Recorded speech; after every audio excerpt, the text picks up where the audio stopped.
नमस्ते। आज हम बात करने वाले हैं स्वर योग की। हमारी नासिका के 2 छिद्र हैं। इन दोनों ही छिद्रों से प्राणवायु हमारे शरीर में प्रवेश करती है और आप ये जानकर हैरानी होगी आपको कि अलग अलग छिद्रों से प्रवेश करने वाली जो वायु है वह शरीर में भी अलग अलग प्रभाव डालती है। अगर हमारी बाईं नासिका से जो श्वास जा रहा है वो हमारे शरीर को ठंडा रखता है और जो दाईं नासिका से श्वास जा रहा है वो हमारे शरीर को गर्म रखता है। तो ये बहुत आश्चर्यजनक चीज़ है। आप इसको भी महसूस कर सकते हैं। अगर आप अपने हाथों को नासिका के आगे रख के और श्वास छोड़ेंगे तो आपको 3 स्थितियाँ मिलेंगी। एक स्थिति में आपका दाईं नासिका से स्वर चल रहा होगा, दाईं नासिका से श्वास आ रहा होगा। एक स्थिति में आपकी बाईं नासिका से श्वास आ रहा होगा और एक स्थिति में आपसे दोनों ही नासिकाओं से श्वास बराबर चल रहा होगा। जब हमारे शरीर में 40 मिनट बाद श्वास बदलता है। अगर दाईं नासिका से श्वास चल रहा है तो 40 मिनट बाद वो बाईं से चलना शुरू हो जाएगा और इसी बीच एक स्थिति ऐसी आती है जब दोनों नासिकाओं से ही श्वास चलता है।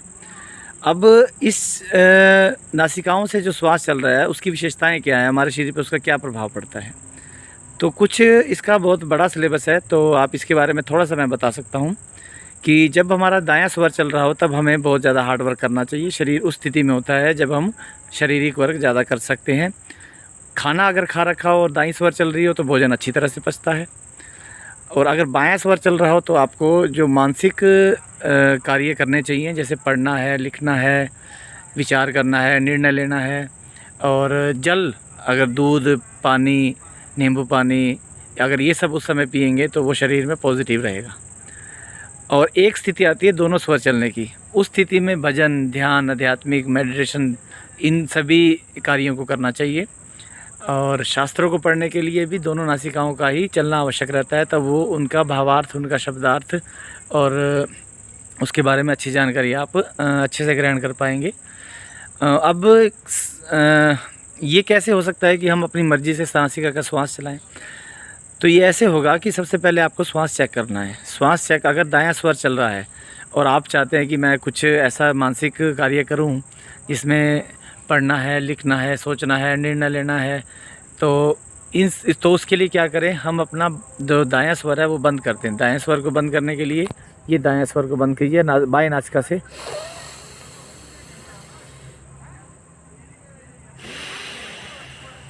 फिर दाईं से छोड़ दीजिए। तो कैसे रहेगी स्थिति? बाईं नासिका से लेना है,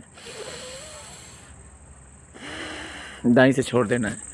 5 से 10 मिनट, 15 मिनट बाद आपका देखेंगे कि आपका बायां स्वर चलना शुरू हो गया।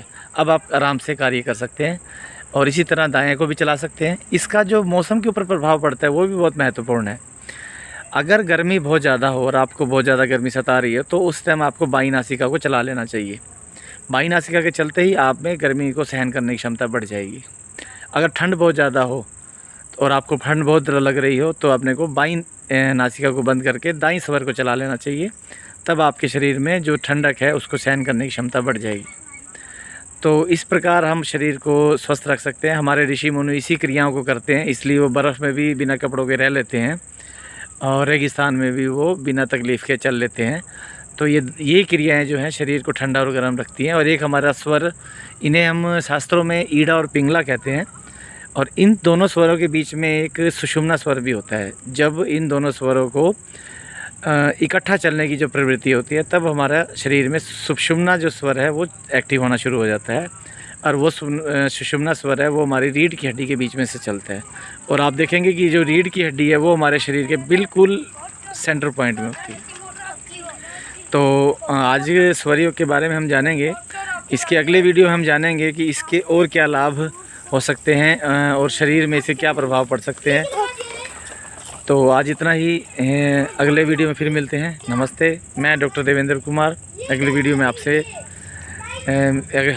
स्वर योग के अन्य लाभ के बारे में आपसे बात करेंगे, आपसे चर्चा करेंगे। ओम नमस्ते।